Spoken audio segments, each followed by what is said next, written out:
அழைப்பா கூட இருக்கலாம். இந்த 7 வார்த்தையில அவரோட வார்த்தை சிறிய வார்த்தை.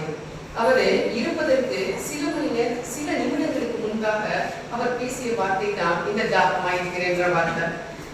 இந்த தாகத்துக்கு கிரேக்க மொழியில என்ன அப்படின்னு சொல்றாங்க அப்படின்னா டிப்ஸோ அப்படின்னு சொல்லிட்டு சொல்றாங்க. இங்கிலீஷ்ல நம்ம என்ன சொல்லுவோம் அப்படின்னு சொன்னோம்னா தர்ஸ்டி அப்படின்னு சொல்லிட்டு சொல்லுவோம். புதிய ஏற்பாடுல இந்த தாகமாயிருக்கிற வார்த்தை எத்தனை தடவை இருக்கு அப்படின்னு சொன்னோம்னா 57 முறை இருக்கு. இதுல ஒரு 6 தடவை தாகமாயிருக்கிற வார்த்தை டைரக்டாவே இருக்குது. இது தாகமாயிருக்கிற வார்த்தை இது அவரோட உடலை பற்றிய ஒரு விஷயம். அவரு இது வேதவசனம் நிறைவேறத்தக்கதாக தான் இந்த தாகமாயிருக்கிற வார்த்தையை அவர் சொல்றாரு. இதுல சங்கீதம் 69:21 என்ன சொல்றாங்க அப்படின்னா, என் தாகத்திற்கு காடியை குடிக்க கொடுத்தார்கள் அப்படின்னு சொல்லிட்டு சொல்றாங்க. இது 1000 வருஷத்துக்கு முன்னாடி சங்கீதக்காரன் தாவீது இயேசுவை குறித்து சொன்ன ஒரு தீர்க்க தரிசன வார்த்தை தான் இந்த தாகமாயிருக்கிற ஒரு வார்த்தை. இது தாகமாயிருக்கிறேன், அதாவது இயேசுவோட பிறப்பு, அவரோட வளர்ப்பு, அவர் வளர்ந்த இடம், அவரோட மரணம், அவரோட கல்வாரி பாடுகள், அவர் ராஜாவாய் பவனி வர போற இடம் எல்லாமே எதுல இருக்கு அப்படின்னு சொன்னோம்னா 1000 வருஷத்துக்கு முன்னாடியே தீர்க்க தரிசனமா உரைக்கப்பட்ட எல்லாமே உரைச்சிட்டாங்க. அது ஒவ்வொரு விஷயமா இன்னைக்கு ஒண்ணுனா நடந்துகிட்டே வருது. அதுல சங்கீதம் 22ல பாத்தீங்கன்னா அது பாட் ஃபுல்லாவே என்ன அப்படின்னா கல்வாரி பாடுகள் பத்தி மட்டுமே அந்த சிலுவையில அந்த சங்கீதத்துல இருக்கும். அத தவிப்பின் சங்கீதம் அப்படின்னு கூட சொல்றாங்க. அதுல எல்லாமே அதுல ஏன் என்னை கைவிட்டேன் அப்படின்றது இருந்து எல்லா அவரோட பாடுகள் பத்தி முழுசா அந்த சங்கீதக்காரன் சொல்லியிருப்பாரு. 1000 வருஷத்துக்கு முன்னாடி அறிவிக்கப்பட்ட ஒவ்வொரு பாடுகளும் ஒவ்வொரு தீர்க்க தரிசன வசனங்களும் இந்த கல்வாரி பாதையில ஒன்னொன்னா நிறைவேறிக்க வருது. முதல் நாள் இரவு கெத்செமனே தோட்டத்துல அவர் ஜெபம் பண்ணிட்டு இருந்தாரு. அப்ப பஸ்கா பண்டிகை. அப்ப அவருடைய வேர்வை இரத்தத்தின் பெருந்துளிகளா இந்த பூமியில விடுது. இரவு முழுவதும் யூதாஸ் காட்டி கொடுக்கப்படுறாரு. இரவு முழுவதும் அவர் விசாரணைக்காக அங்கங்க அலைக்கழிக்கப்பட்டார். முதல்ல அண்ணா, காய்பா, பிலாத்து, ஏரோது, மீண்டும் பிலாத்து அப்படின்னு சொல்லிட்டு இரவு முழுவதும் எல்லா இடத்துலையும் அவர் அலைக்கழிக்கப்படுறாரு. அடுத்து கொல்கத்தா மலையில அவரு 150 கிலோ சிலுவை, அவரோட வெயிட் என்னமோ 85 கிலோ தான்.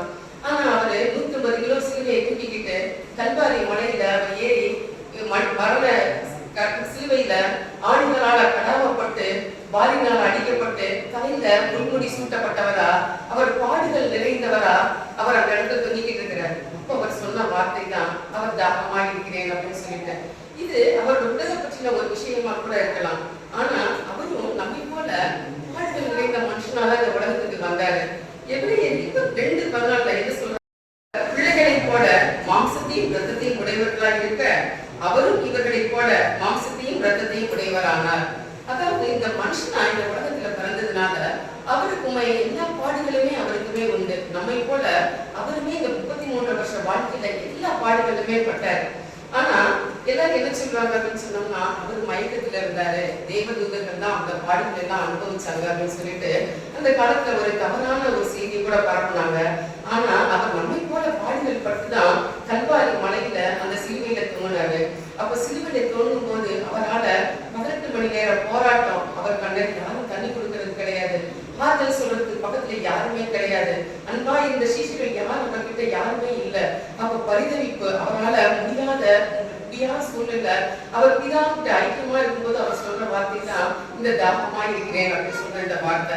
அப்ப அடுத்து அவர் தாகமாய் இருக்கிறேன் அப்படின்னு எதுக்கு சொல்றாரு அப்படின்னு சொன்னோம்னா அது ஆத்ம தாகமா கூட இருக்கலாம் அப்படின்னு சொல்றாங்க.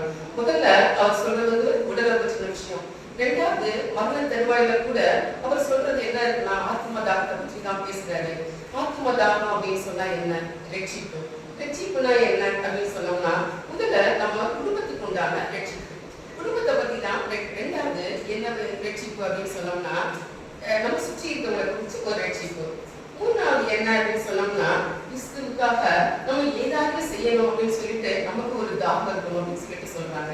நமக்கு முதல்ல நம்ம குடும்பத்தை குறித்து ரட்சிப்பு என்ன அப்படின்னு சொன்னோம்னா நம்ம முதல்ல எப்படி இருக்கணும், கடவுளுக்கு பிரியமா நடந்தாதான் நம்ம யாரும் நடத்த முடியும், நம்ம குடும்பத்தில் உள்ளவங்களை, நம்முடைய கணவரை, நம்முடைய பிள்ளைகளை என்ன செய்ய முடியும், ரட்சிப்புக்குள்ளாக நம்ம நடத்த முடியும். அப்ப நம்முடைய வாழ்க்கை எப்படி இருக்கணும், சாட்சி உள்ள வாழ்க்கையா, ஒரு முன்மாதிரியான வாழ்க்கையா நம்ம வாழ்க்கை கூட இருக்கணும் அப்படின்னு சொல்றாங்க.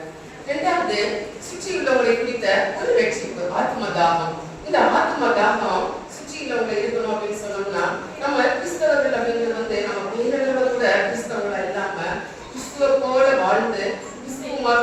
முன்மாதிரியா நம்ம வாழ்க்கையில வாழ்ந்தா சுற்றி உள்ளவங்களுக்கு கூட நம்முடைய வாழ்க்கையை பார்த்து அவங்க கூட மாறதுக்கு ஒரு வாய்ப்பு கிடைக்கும். அப்ப சுற்றி உள்ளவங்களை பற்றி கூட ஒரு ஆத்மதாக உடையவங்களா நாம இருக்கணும். மூணாவது, கிறிஸ்துவுக்காக ஏதாவது செய்ய வேண்டும் அப்படின்னு சொல்லிட்டு நமக்கு ஒரு ஆத்மதாக இருக்கணும் அப்படின்னு சொல்லிட்டு சொல்றாங்க. பிதாவுக்கு கூட ஆத்மதாக இருந்ததுனாலதான் அவர் என்ன செஞ்சாரு அப்படின்னு சொன்னா, தன்னுடைய ஒரே பேரான குமார் என்ன பண்றாரு, இந்த உலகத்துக்கு அனுப்பி பாவ நிவாரண பணியா தம்முடைய குமாரனையே இந்த உலகத்துக்கு அனுப்பி கொடுக்கிறாரு. சிலுவையில மரண பரியந்தம் அவர் என்ன சொல்றாரு, பாவ நிவாரண பணியா நம்மளை தாண்டி அவர் ஒப்பு கொடுத்ததுனால நம்மளுடைய பாவம் இல்லாம நம்முடைய பாவங்களுக்காக அவர் பரிகரிக்கப்படுறாரு, அவர் சிலுவையில் அடையப்படுறாரு. அதனால நம்ம இந்த உலகத்துல நம்ம வாழ்க்கை முழுவதும் இது ஒரு விதத்துல நம்ம ஆத்மதாக உடையவர்களா இருக்கணும் அப்படின்னு சொல்லிட்டு சொல்றாங்க. அப்ப பெயர்சேபா வனாந்திரத்துல ஆகாரம் அவருடைய பிள்ளைங்க கூட என்ன சொல்றாங்க, தாகமா இருக்கிறேன் அப்படின்னு சொல்லிட்டு, பிள்ளை செத்து போற நான் பார்க்க மாட்டேன் அப்படின்னு சொல்லிட்டு கண்ணுக்கிட்டாத பிள்ளைய போட்டுட்டு தனியா போய் நின்றுட்டு மதுரை அழும்போது கூட ஆகார பிள்ளைங்க சத்தத்தை கேட்ட தெய்வம் என்ன செய்யறாரு, தண்ணீரை வரவழைச்சு அவனுக்கு தண்ணீர் கொடுத்து அவனுக்கு ஜீவனை கொடுக்குறாரு. ரெண்டாவது, சிம்சோன் என்ன பண்றான், கழுதியோட காடை எலும்ப வச்சு 1000 பேரை குஞ்சு குவித்துட்டு சக போற தபாரில கண்டத்துக்கு போராடும் போது அவர் தேவனை போக்கி கூப்பிடும் போது அவர் பள்ளத்தாக்குல இருந்து தண்ணீர் வர வச்சு சிம்சோனோட தாகத்தை தீர்த்த தேவன். மூணாவது, இஸ்ரவேல் ஜனங்கள் மக்கள் முதல்ல என்ன செய்யறாங்க, ஆகாரத்துக்காக அவங்க சண்டை பண்றாங்க. ரெண்டாவது, தாகத்துக்கு தண்ணி இல்லைன்னு சொல்லிட்டு மோசி கூட முறுமுறுக்கிறாங்க. அவங்க முறுமுறுப்பை கேட்டு மோசி கூட என்ன செய்யறாரு, தேவன்கிட்ட போய் முறையிடும் போது தேவன் என்ன சொல்றாரு, கண்மலையோடு பேசு அப்படின்னு சொல்றாரு. மோசே அந்த பேச கேட்டு போய் கண்மலையோட பேசும்போது அவங்களுடைய தாகத்துக்கு கூட என்ன பண்ணுது, இந்த தண்ணீர் கிடைக்குது. அப்ப மாறாவின் தண்ணீரை கூட உருமாக்கிய தேவன் அவருக்கு தாகம் ஒரு விஷயமே கிடையாது, தண்ணீர் கொடுக்கணுன்றது அவருக்கு விஷயமே இல்லை. ஆனா என்ன பண்றாரு, அவர் தாகத்துக்கு இதாட்டு நோக்கி முறையிறாரு, நான் தாகமாக இருக்கிறேன் அப்படின்னு சொல்லிட்டு. இது அவருக்கு எல்லாம் விஷயமே இல்லாததான் கூட்டிய மனுஷரால் பிறந்து மனுஷரால் பாடுபட்டதுனால இதாக நோக்கி முறையிறாரு, நான் தாகமாக இருக்கிறேன் அப்படின்னு சொல்லிட்டு. நம்ம புதிய ஏற்பாட்டுல எத்தனை விதமான ஆத்ம தாகம் இருக்கு, அவருக்கு எப்படி அதெல்லாம் ஜீவத்தை நீங்க கொடுக்குறாரு அப்படின்னு சொல்லிட்டு நிறைய வசனங்கள் இருக்கு. என்னென்ன வசனம்னு சொல்லி பார்த்தோம்னா, சங்கீதம் 42:2 என் ஆத்மா ஜீவனுள்ள தேவன் மேல் தாகமாய் இருக்கிறது அப்படின்னு சொல்லிட்டு சொல்றாங்க. அடுத்து சங்கீதம் 63:1 என் ஆத்மா உண்மையில் தாகமாய் இருக்கிறது அப்படின்னு இருக்கு. யோவான் 6:35 என்னிடத்தில் விசுவாசமாய் இருக்கிறவன் இனி தாகம் அடையான் அப்படின்னு சொல்லிட்டு இருக்கு. அடுத்து வெளிப்படுத்தல் 21:5 தாகமாய் இருக்கிறவனுக்கு ஜீவ தண்ணீரை இலவசமாய் கொடுப்பேன் அப்படின்னு சொல்லிட்டு இருக்கு. இப்ப உலகத்தோட கடைசி காலகட்டத்துல நம்ம இருக்கிறோம். இயேசுவோட 2ஆம் வருகை எப்போ வருது இருக்கு. நம்மளை நாமே தயார்படுத்தணும்னா நம்ம எப்படி இருக்கணும், ஆத்மதாகம் உடையவர்களா இருக்கணும். நாம முதல்ல நாமே சுத்திகரித்து கொண்டு பிறருக்கும் ஒரு முன்மாதிரியான வாழ்க்கை வாழ்ந்து நம்முடைய வாழ்க்கையோட கடைசி கட்டத்தை ஏதாவது ஒரு ஆத்மதாகத்தை ஒரு ஆத்மாவை கூட நம்ம சுதந்திரத்து கொள்ளக்கூடியவங்களா இருந்தோம்னா அவர்களோட 2ஆம் வருகைக்கு நம்ம என்ன செய்யிருப்போம், நம்ம ரெடியா கூட இருக்கலாம். புனிதவெளி என்று மட்டுமே நாம என்ன செய்யறோம், ஆண்டவரோட பாடல்களை நினைச்சு பரிதவிக்கிறோம். ஆனா மற்ற நாட்கள் எல்லாம் என்ன செய்யறோம், நாம பாவம் செஞ்சு அவரை நம்ம துக்கப்படுத்துறோம். தகமா இருக்கிறேன் அப்படின்றது ஒரு அழைப்பு. அது ஜீவத்த நீரை சுவைப்பதற்கான ஒரு அழைப்பா கூட இருக்கலாம். அந்த ஜீவத்த நீரை சுவைப்பதற்கு நாம ரெடியா இருக்கிறோமா? உலகத்தில் உள்ள கடைசி ஆத்மாவோட தாகம் தண்ணீர வரைக்கும் ஆண்டவரோட தாகம் தண்ணீரே செய்யாது. இந்த உலகத்துல 18,000 விதமான இன மக்கள் இருக்கிறாங்க அப்படின்னு சொல்லிட்டு ஒரு ஆராய்ச்சி சொல்லுது. அதுல 7,040 மக்களுக்கு இன்னும் சுவிசேஷம் சென்று அறிவிக்கப்படவே இல்லை அப்படின்னு சொல்லிட்டு சொல்றாங்க. அதுல நம்ம அதாவது 142% மக்களுக்கு இன்னைக்கு வரைக்கும் சுவிசேஷம் அறிவிக்கப்படவே இல்லை.